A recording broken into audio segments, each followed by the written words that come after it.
साल पहले की बात है। एक छोटे से गांव में रामू नाम का एक गरीब आदमी रहता था। उसके पास जमीन नहीं थी, घर टूटा फूटा था और खाने के लिए भी अक्सर कमी रहती थी। फिर भी उसके मन में कभी लालच नहीं आया।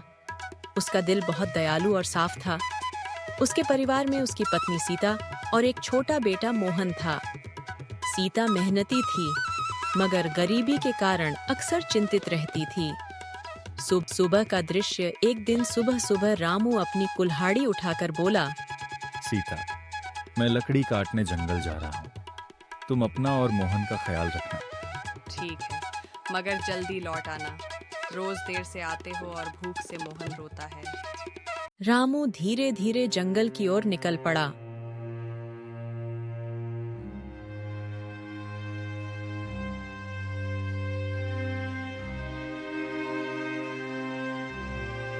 जंगल में पहुंचकर उसने आकाश की ओर देखा और कहा, हे ऊपर वाले, मैं कब तक यह कठिनाई झेलूंगा?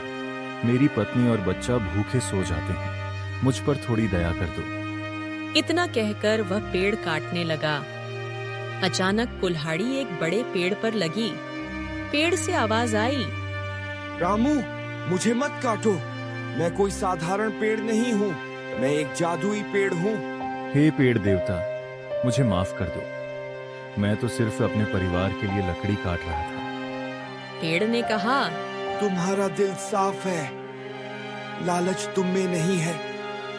इसीलिए मैं तुम्हें 3 वरदान दूंगा, सोच समझ कर मांगना।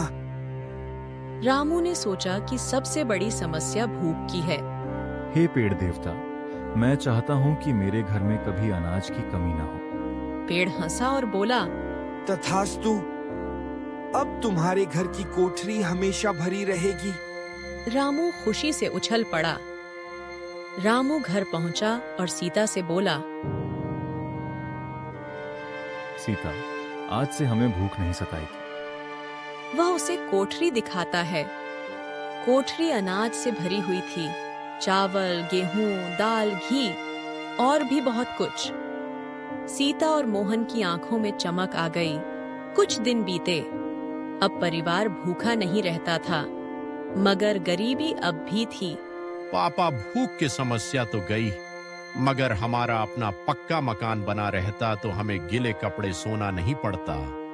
रामू ने फिर पेड़ के पास जाकर कहा, हे पेड़ देवता, अब मैं चाहता हूँ कि मेरा घर टूटा फूटा न रहे। मेरी पत्नी और बच्चा सुरक्षित रहें। पेड़ ने कहा, तथास्तु। रामू के पास पक्का मकान भी हो जाता है और उसके घर से गरीबी। मगर इस गांव में एक लालची सेठ रहता था जो हमेशा लोगों पर जलता ही रहता था। अरे सुनो गांव के लोगों, इन साल कट्ठा पर मैं 1 मान लूंगा। अगर जो नहीं देगा उसको मैं खेत से पानी नहीं जाने दूंगा। तो रामू बोलता है, अरे सेठ साहब, पानी की कमी से सही से धान नहीं होता है।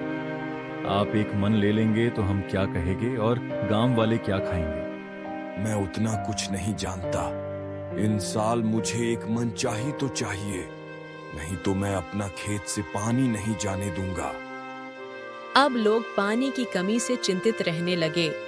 लोग बोलने लगे, हे भगवान, गरीबों को क्यों दुख दे रहा है?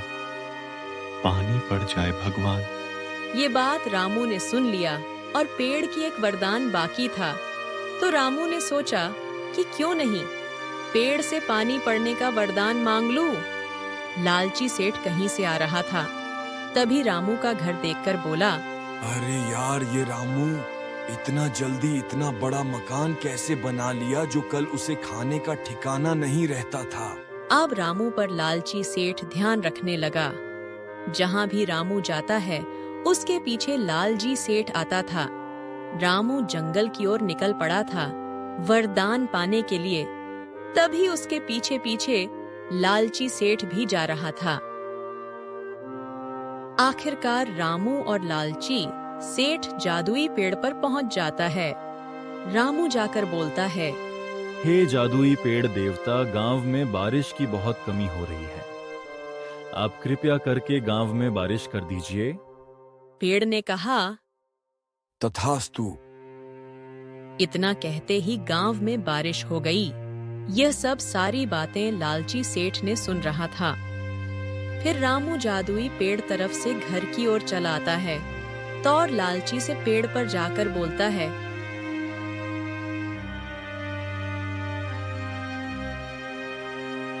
हे जादुई पेड़, मुझे ढेर सारा सोना चांदी दो।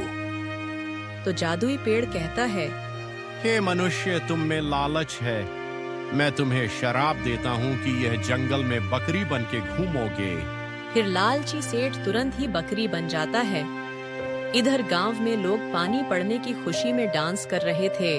अगर ये वीडियो अच्छा लगा तो लाइक करके सब्सक्राइब जरूर कर दें और बेल आइकन को दबाना ना भूलें